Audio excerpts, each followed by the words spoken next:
Bentornati e bentrovati a Storie. Stiamo raccontando questa settimana la storia di un filosofo importante, che è la storia di Anassagora di Clazomene, filosofo che arriva ad Atene e che sconvolge la popolazione perché sostiene delle cose stranissime, che il sole non sia un dio ma un astro infuocato, che il sole non sia piccolo e che quindi sia molto più grande, siamo noi che siamo molto distanti dal Sole, e che la Luna non sia più grande del Sole, ma semplicemente più vicino alla Terra, e che il Sole, quando non lo vediamo, non va a dormire, ma semplicemente sta facendo il giro attorno alla Terra. Certo, non siamo ancora nel geocentrismo, però Anassagora è il primo grande scienziato dell'umanità, colui che in qualche modo prova a fare un passo in avanti osservando, e la sua osservazione lo porta a guardare soprattutto i fenomeni della vita, tra cui la nutrizione.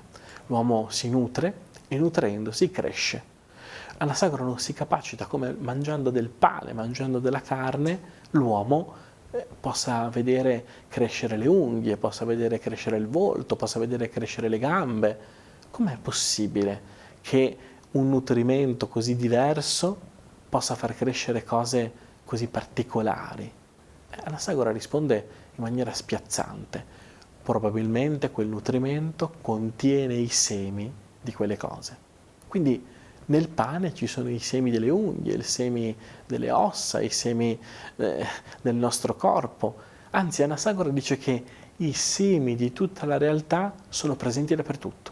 La realtà è un insieme di semi e a seconda del seme che prevale ci appare in un certo modo. Se prevale un seme alimentare ci appare il pane, ma in realtà quella realtà porta con sé i semi di tutta la realtà. Il pane porta con sé i semi di tutto, ed è per questo che quando mangiamo pane ci crescono i capelli. Ci crescono i capelli perché c'erano i semi anche dei capelli.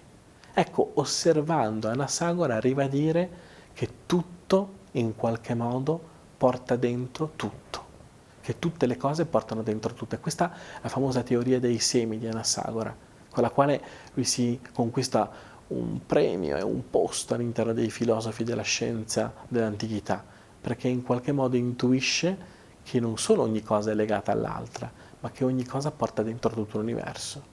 Come questo accada e perché l'universo si evolva, ce lo racconta Anassagora, sempre domani sera qui a Storie.